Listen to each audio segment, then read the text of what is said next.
Chapter 1: The Edge of Descent. In the heart of the 21st century, amidst the neon glow of a city that never sleeps, lived Alex, a person emblematic of an era both enlightened and lost.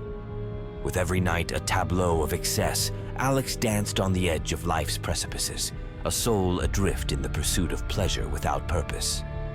The digital age had promised connection, yet Alex found themselves ensnared in a web of superficial ties and fleeting highs, a modern-day Icarus flying too close to the sun, not on wings of wax, but on the allure of escapism.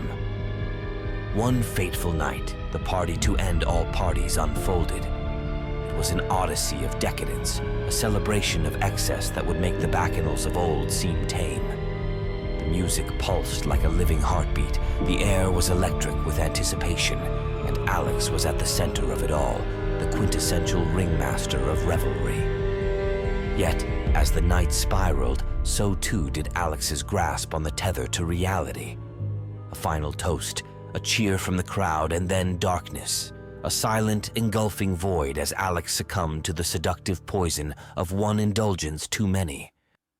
The fall was not immediate, but rather a slow descent into oblivion. As consciousness faded, Alex found themselves in a liminal space, teetering on the brink between two worlds. It was here that the demons came, not with the fire and brimstone of ancient lore, but as beings of shadow and whisper, their forms blurred at the edges like a dream half-remembered. They spoke in tongues of old and new, their voices a symphony of temptation and dread. "You stand at the precipice," they murmured, their voices intertwining like serpents in a dance. "The descent awaits, a journey through the darkness of your own making."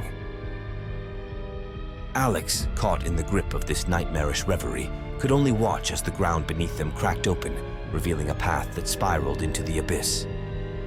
The demons beckoned, their smiles wide with the promise of revelation and despair. And with nothing left to hold on to, Alex stepped forward, into the void, and began the descent into a hell of their own making, a reflection of the world left behind, yet distorted by the lens of consequence and redemption. Thus begins the journey of a soul through the modern Inferno, a quest not just for survival, but for understanding, a chance to gaze into the mirror of existence and confront the shadows lurking in its depths. Chapter 2: The Threshold of a New Hell. As Alex's descent decelerated, the ethereal darkness began to morph into a landscape both foreign and eerily familiar. This was hell, but not as history had painted it. There were no flames licking the sky, no demonic creatures wielding pitchforks. Instead, Alex found themselves on the edge of a sprawling city, its skyline a jagged silhouette against a twilight that knew no dawn nor dusk. The ground beneath Alex's feet was not the brimstone of legend, but cold, hard concrete, cracked and overgrown with the weeds of neglect. A dense fog hung low, muffling sounds and distorting distances, turning the city into a maze of shadows and half-seen shapes. The air was thick, not with sulfur, but with a palpable sense of despair that clung to the skin like damp. The demons, their forms now clearer in the dim light, resembled nothing of the horned monsters of myth. They were elegant yet grotesque, their bodies a tapestry of human vice and virtue gone awry. One bore the sleek, predatory look of unbridled greed, its eyes gleaming with a hunger that could never be sated. The other was an embodiment of apathy, its features blurred and indistinct, as if constantly on the verge of fading from existence. They spoke, their voices harmonizing into a chilling cadence. "Welcome to the new hell," they intoned, a reflection of the world above, shaped by the sins of a modern age. Each district you will traverse mirrors the vices that have led humanity astray. Ahead, the city sprawled into distinct zones, each one a twisted representation of the classical circles of hell, yet updated for a century that had invented new ways to sin. The first zone shimmered with the neon glow of excess, the pulsing heart of digital lust and virtual desire. Beyond it lay the district of Gluttony, a wasteland of consumption where towering landfills neighbored banquet halls, serving never-ending feasts of waste. And further still, the sectors of greed, wrath, heresy, violence, fraud, and treachery unfolded, each a dark mirror to the failings of the human heart. As Alex took their first steps into this modern hell, the ground echoed with the weight of their journey. The city awaited, its streets a labyrinthine test, and its inhabitants the souls who had traded morality for momentary gain.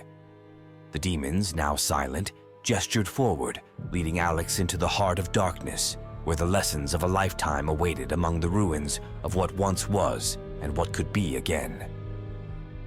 In this new hell, every step was a revelation. Every corner turned a confrontation with the self. Alex realized that this journey was not just through hell, but through the depths of their own soul, a chance to face the consequences of a life lived without foresight and to find redemption in the unlikeliest of places. Chapter 3, The Digital Limbo, the outskirts of hell, a reflection of the digital age.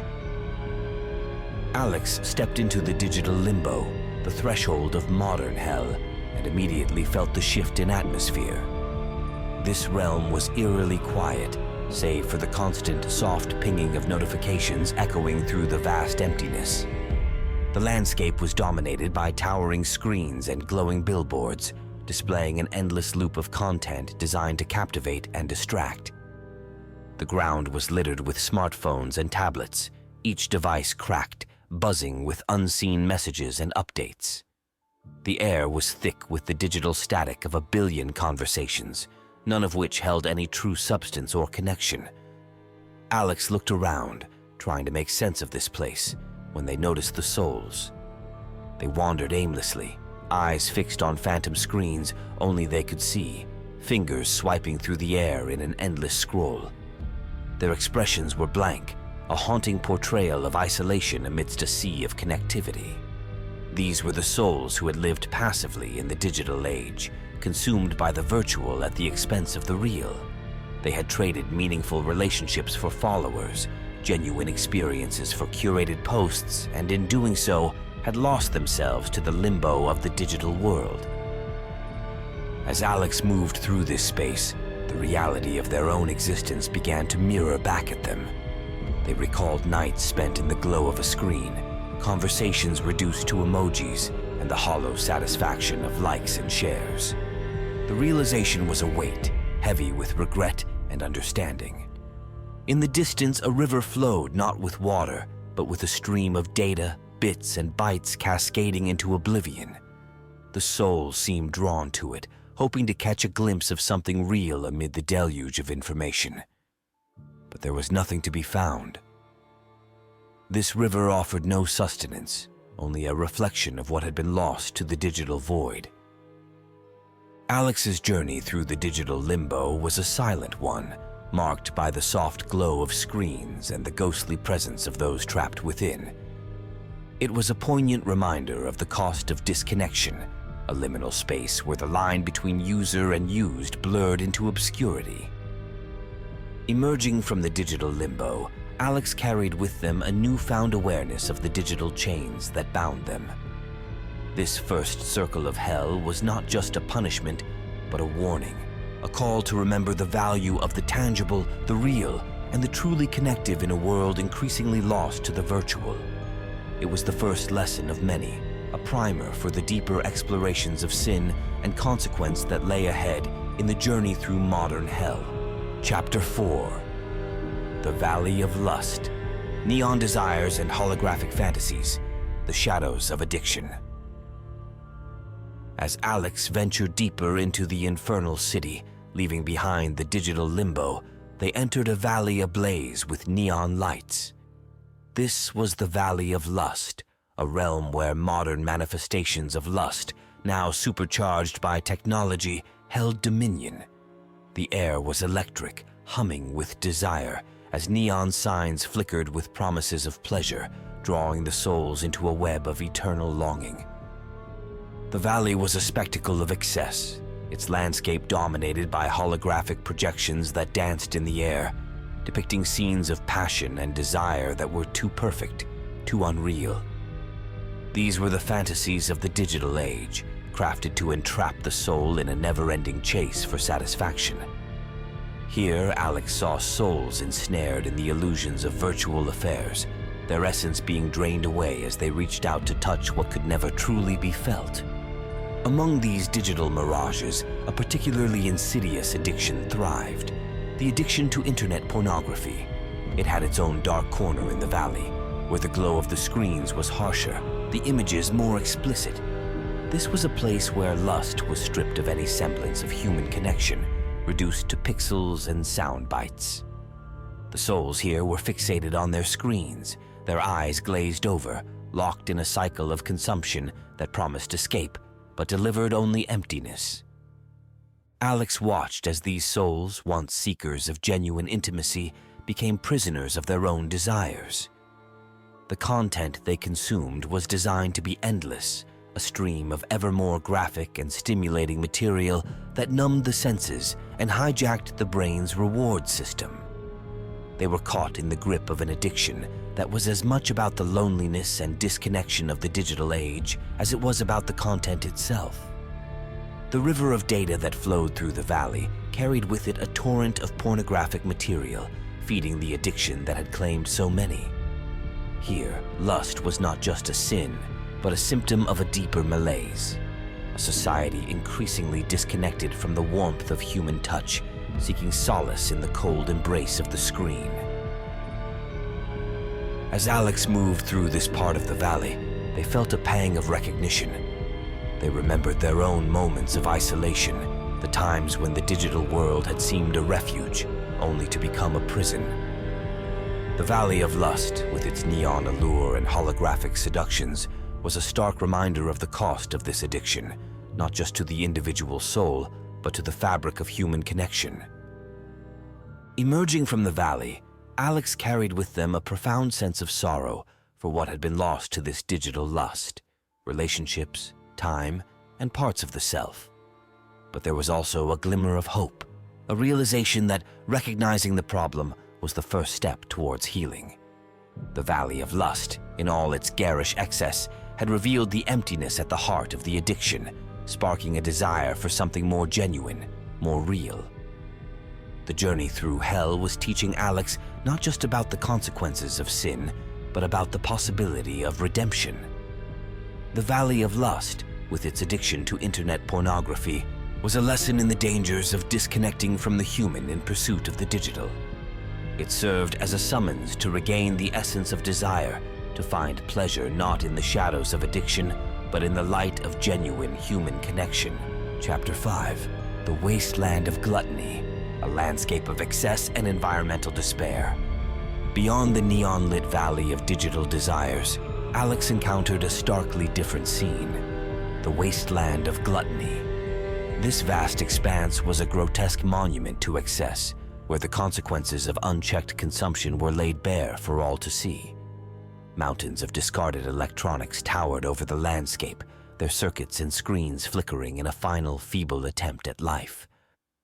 Rivers and oceans were not made of water, but of plastic, thick and suffocating, stretching as far as the eye could see. The air was thick with the stench of decay, a miasma that spoke of waste on an unimaginable scale. This was the environmental impact of gluttony made manifest, a physical representation of the planet's suffering under the weight of human greed. The souls trapped here were condemned to a Sisyphean task. They consumed the toxic waste they had once produced in life, an endless cycle of consumption and despair. As Alex ventured further into the wasteland, they saw the souls struggling to digest the fruits of their gluttony.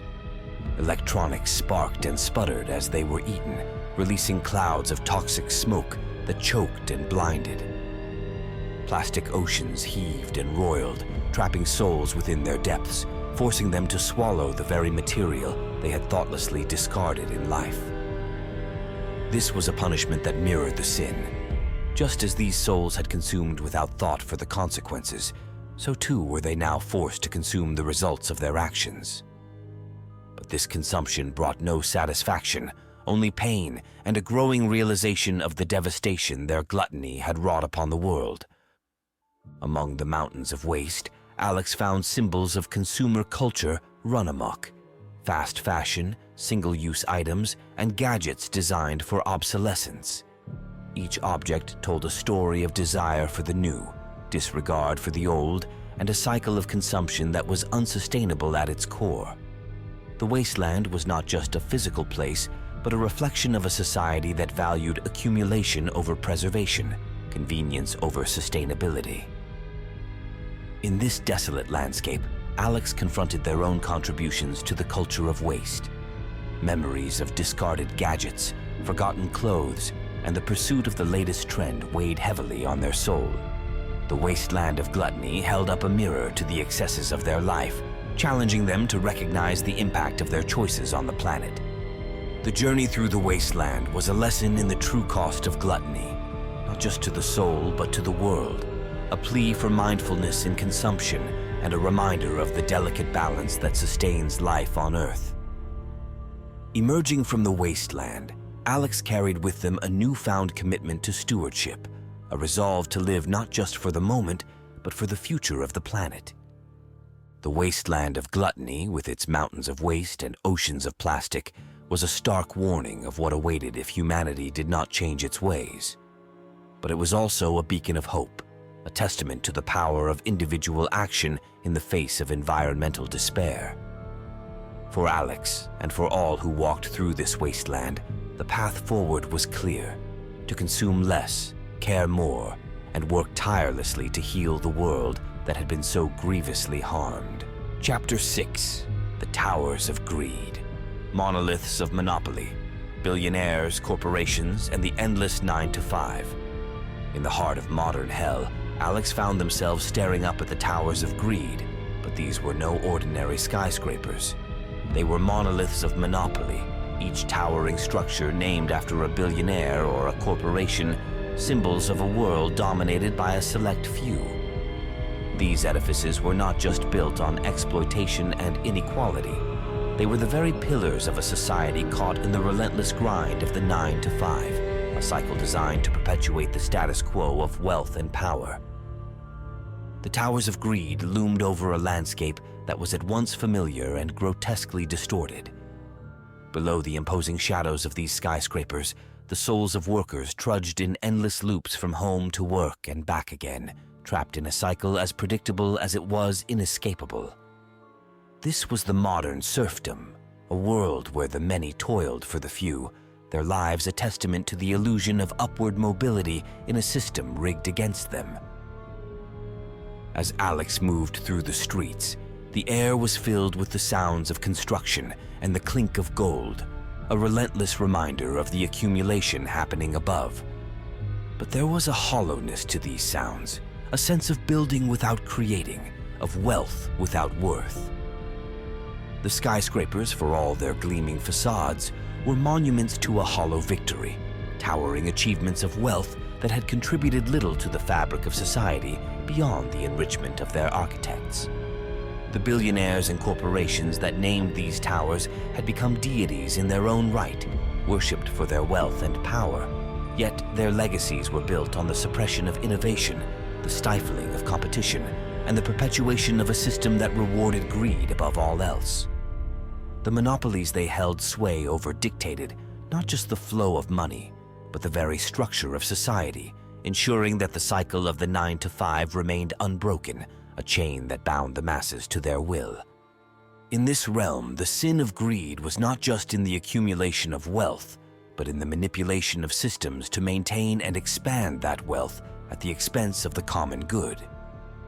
The tower stood as a stark reminder of the dangers of allowing power to become too concentrated, of a world where the few ruled over the many with little regard for the consequences. For the souls trapped within this cycle, the punishment was a life spent in pursuit of a dream that would always remain just out of reach, their efforts feeding the very system that ensnared them. They were cogs in a machine that churned endlessly, a machine that promised fulfillment and prosperity, but delivered only more of the same: more work, more consumption, more towers rising into the sky. As Alex witnessed the despair and disillusionment that pervaded this district, they felt a surge of anger and sadness for the world that had been lost to greed. But within that emotional turmoil, there was also a spark of hope. The very visibility of this corruption, the blatant display of greed and power, it was a reminder that systems could be challenged, that cycles could be broken, and that societies could be rebuilt on foundations of fairness, equity, and sustainability. Emerging from the towers of greed, Alex carried with them not just a critique of the present, but a vision for the future. A future where wealth and power were not the ultimate goals, but where the well-being of society and the health of the planet were paramount. The journey through this district of modern hell had revealed the depth of the problem, but it had also illuminated the path forward, a path that led away from the endless cycle of the 9 to 5 and toward a world where every soul had the chance to thrive. Chapter 7. The Storms of Wrath, the City of Discord, Ideological Stormfronts, and the Perpetual Conflict. The journey of Alex took a tumultuous turn as they entered the domain of Wrath, a city where the skies were perpetually darkened by storms of anger and division. This was not just a place, but a manifestation of the societal fury that simmered beneath the surface of the 21st century world, a city torn asunder by riots and relentless storms, each bolt of lightning and clap of thunder a reflection of the collective rage and frustration of its inhabitants. As Alex navigated the ravaged streets, they found themselves amidst a chaos that was both literal and metaphorical. The city was a battleground, its buildings scarred by the violence of unending conflict. Souls roamed the streets, their faces twisted in anger, shouting slogans of opposing ideologies. Every corner turned revealed another skirmish, another clash between factions, each convinced of their righteousness, each unable to hear the other over the roar of the storms and the shouts of the crowd. The storms of wrath were not just physical tempests, but storms of the mind and heart, fueled by the polarized debates that had come to define society. Issues that once invited discussion now ignited conflict, with compromise and understanding lost in the gale. The souls caught in this maelstrom were unable to escape, doomed to relive their battles endlessly, a punishment that mirrored the intractable divisions seen in the world above. Alex felt the pull of these conflicts, the easy lure of righteous indignation and the seductive simplicity of viewing the world in absolutes. Yet, as they witnessed the endless cycle of aggression and retaliation, they realized the futility of such wrath. The battles fought here offered no resolution, only perpetuation, a reflection of the damage wrought by unchecked anger and division in society. The city itself seemed to feed on this discord, its storms growing more fierce with every outburst of collective rage. Yet, in the eye of this hurricane of hatred, there were moments of eerie calm, pockets of silence that offered a glimpse of what could be if the cycles of wrath could be broken. In these brief interludes, Alex saw the possibility of dialogue, of empathy, of finding common ground amid the ruins. The journey through the storms of wrath was a harrowing reminder of the cost of polarization, of the wounds inflicted on the fabric of society by unyielding anger. A challenge to rise above the tempest, to seek out the calm at the storm's heart, and to forge connections that could weather the fiercest gales. As Alex left the city behind, the storms began to abate, a sign that even the deepest divisions could be bridged, that peace could be wrested from the clutches of wrath. The path forward was not through the storm, but above it, a journey not of confrontation, but of reconciliation. In the distance, a new dawn broke over the horizon, a promise of a world where the storms of wrath could be stilled, and unity could be found in the aftermath of the tempest. Chapter 8. The Plains of Heresy, the Desert of Deception, the Mirage of Narratives. Alex's journey continued from the tempests of wrath into a vast and desolate expanse, the Plains of Heresy. This barren desert under an oppressive sun was not simply a place but a manifestation of the modern crisis of misinformation, shaped by the relentless onslaught of propaganda and the media's distortion of truth. The very air of the desert vibrated with the echoes of continuous lies, broadcasted by unseen speakers to promote their own agendas. The ground, parched and cracked, seemed to whisper with the countless untruths that had been allowed to seep into the collective consciousness, creating a landscape where reality was as scarce as water. This was a realm where the media's manipulation had reached its zenith, crafting mirages of false narratives that shimmered invitingly on the horizon, promising certainty and comfort, but leading only to further desolation. Souls wandered lost among these illusions, their eyes glazed, their minds numbed by the constant barrage of misinformation. They chased after fleeting shadows, narratives spun to serve the interests of the powerful, their paths twisted by the bombardment of deceit. In the plains of heresy, truth was not merely ignored, it was actively denied, buried under layers of falsehoods designed to obscure and mislead. Alex felt the weight of the desert's lies bearing down, a tangible reminder of the damage inflicted by unrelenting propaganda.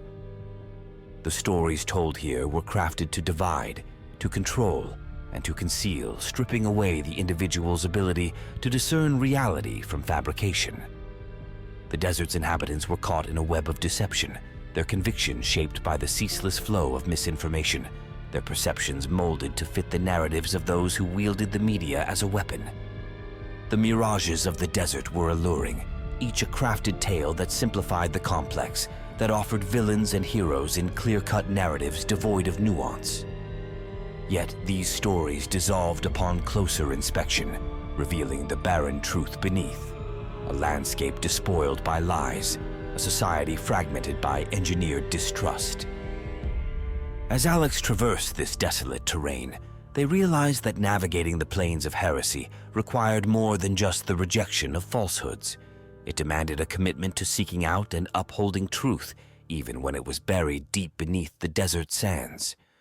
The challenge was not simply to avoid the mirages, but to understand their construction, to recognize the mechanisms of manipulation and resist their allure. Emerging from the desert, Alex carried with them a profound understanding of the perils posed by propaganda and media manipulation.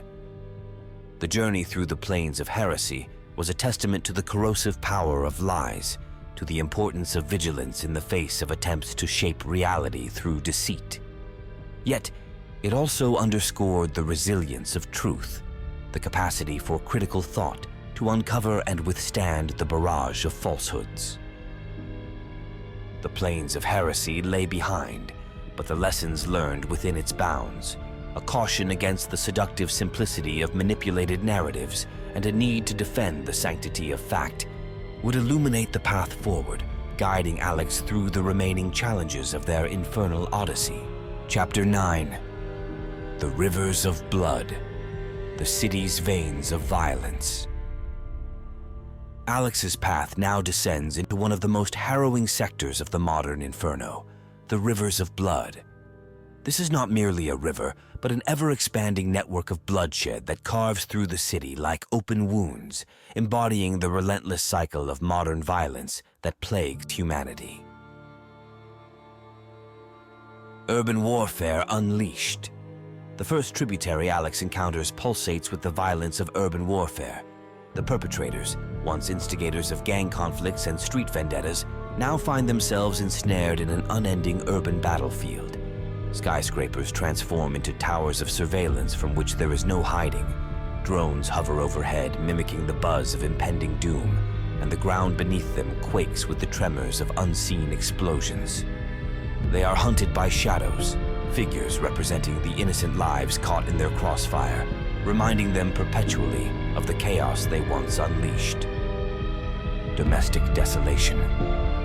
Further down, a stream winds silently into the domestic sphere, where the walls of homes turn into transparent prisons. Those who inflicted violence within the supposed sanctity of home are now trapped, their victims' faces etched into the walls, eyes following every move. The air is thick with the stifled cries of past abuses, and the ground perpetually shifts underfoot, destabilizing, mirroring the unpredictable terror they once administered.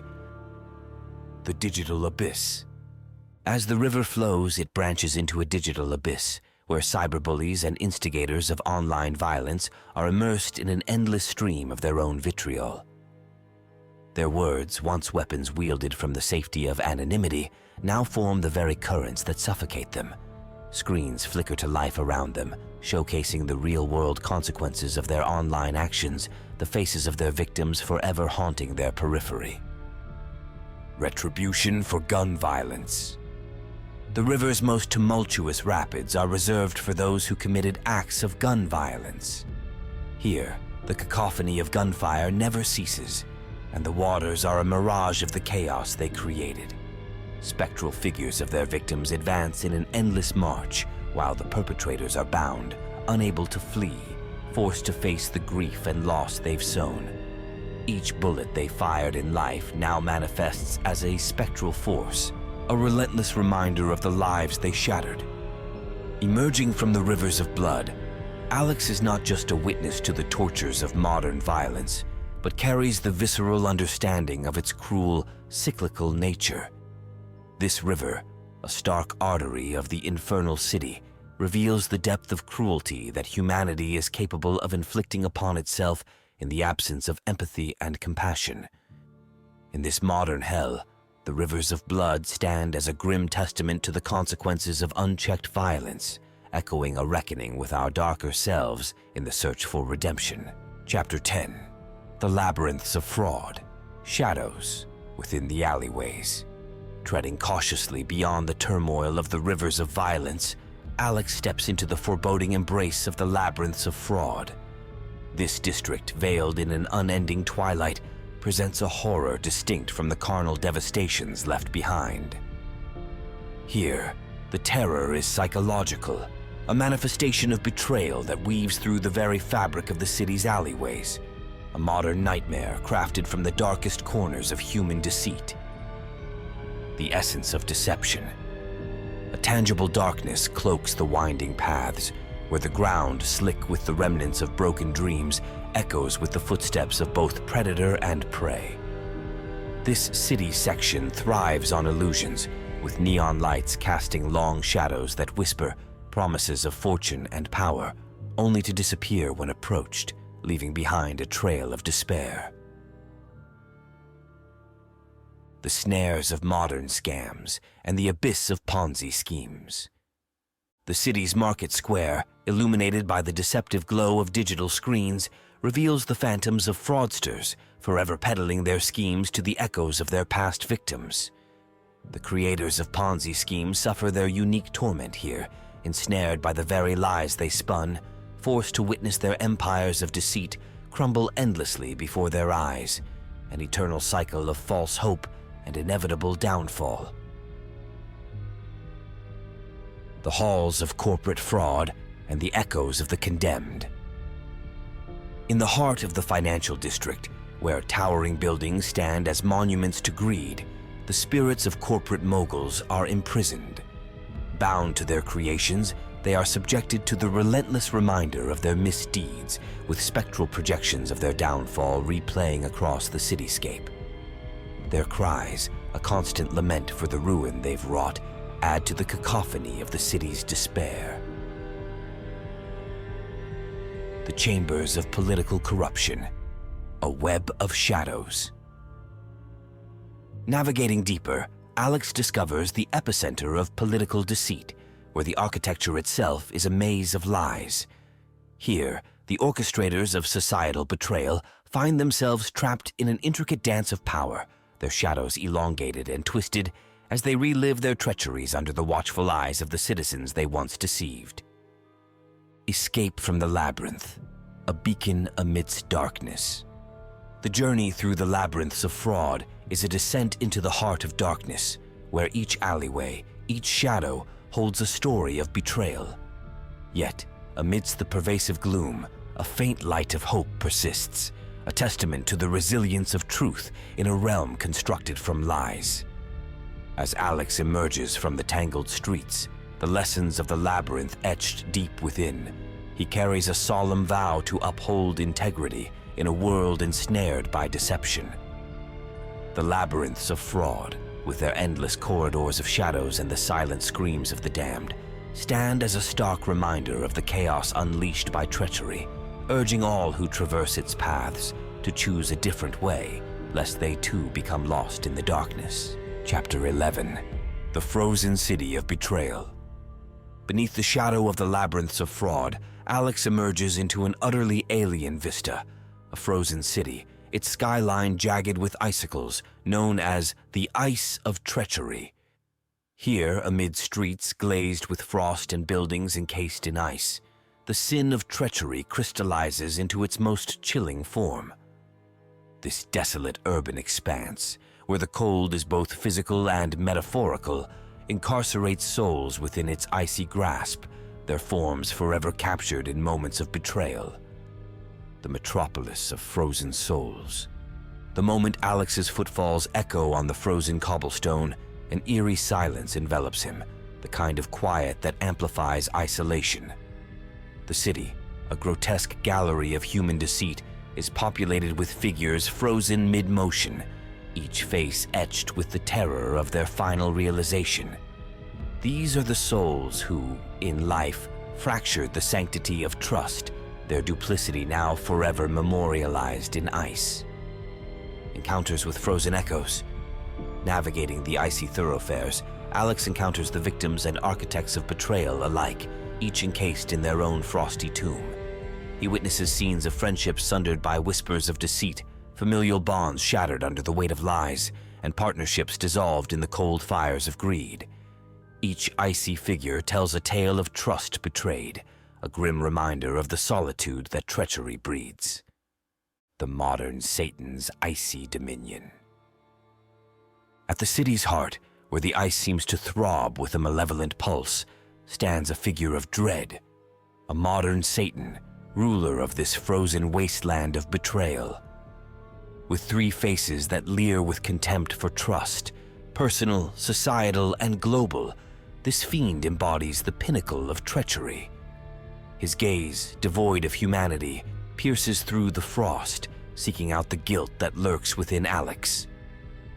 This modern Satan, more than a myth, is the manifestation of treachery's ultimate consequence. He wields not weapons, but the ice itself, a kingdom of despair that traps those who draw near, binding them with chains forged from their own betrayals. His reign over the frozen city underscores the chilling truth that treachery's reach extends from the intimate corners of the heart to the vast arenas of societal trust. Through the frost towards redemption. Facing this embodiment of ultimate treachery, Alex is compelled to confront the depth of human capacity for betrayal and the personal resolve to overcome it.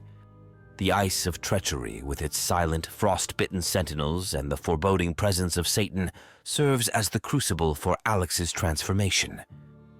It is here, in the heart of frozen desolation, that he grasps the true cost of treachery and the power of redemption. As he departs the city, the ice begins to recede in his wake, a metaphor for the thawing of his own heart. Emerging from the grip of the Ice of Treachery, Alex carries forward the stark lesson that the coldest chains are those forged by betrayal. Yet, even within this frost-bitten realm of despair, lies the potential for warmth and renewal, a promise that the deepest chasms of betrayal can be bridged with empathy, forgiveness, and a steadfast commitment to truth. The frozen city, with its haunting beauty and the shadow of Satan's dominion, remains a poignant testament to the complexities of trust and the enduring pursuit of integrity amidst the icy tempests of treachery. Chapter 12. The Ascent. Alex's journey through the modern hell reaches its pivotal moment. After witnessing the darkest facets of human nature and the depths to which society can fall, Alex is now poised on the brink of transformation. The harrowing experiences in each circle of hell have served as a mirror, reflecting not only the ills of the world, but also the flaws within Alex's own soul. This profound self-awareness ignites a yearning for redemption and a resolve to seek the light of change. The path of realization. As Alex begins the ascent, the journey is symbolic of an internal struggle, climbing out of the depths of despair and apathy towards a beacon of hope. Each step taken is a step away from past mistakes and towards a future that can be reshaped by wisdom and compassion. The ascent is arduous, a testament to the fact that change is never easy, but it is within this struggle that Alex finds strength and purpose. Lessons learned. With each circle left behind, Alex reflects on the lessons learned, the destructive nature of sin, not just in its traditional sense, but in the way it manifests in modern society, through lust, isolation, greed, deception, and betrayal. These insights are not just a critique of the world, but also a personal call to action. Alex realizes that redemption starts within, through the choices one makes and the actions one takes towards others and the planet. The ascent towards hope. The journey back towards the light is not just a physical return, but a metaphorical ascent towards enlightenment and hope. Alex envisions a world where the lessons of hell are heeded, where society bands together to address the root causes of its descent. This vision includes a commitment to personal growth, to living a life that contributes to the well-being of others, and to fostering a culture that values integrity, compassion, and sustainability. A new beginning. As the ascent concludes, the two demons who guided Alex through hell now escort him back towards the realm of the living. They stand by as Alex steps back into the hospital room, returning to his physical body. The beep of heart monitors and the soft murmur of voices fill the room as Alex opens his eyes, awakening from a coma that had claimed a year of his life. The realization dawns on him that his journey through hell was not just a dream, but a transformative experience. Lying in the hospital bed, surrounded by the sterile walls and the soft hum of medical equipment, Alex feels a profound sense of gratitude and a newfound purpose. The lessons of hell, though born from visions and guided by demons, have imparted wisdom and a second chance at life. As Alex's family and friends gather around, relieved and overjoyed at his awakening, he understands that his journey is far from over. It's the beginning of a new chapter, one where the insights gained from the depths of hell guide his steps towards healing, redemption, and making a positive impact in the world. The demons, unseen by others, fade into the shadows, their task completed, leaving Alex to embark on his renewed journey in the land of the living.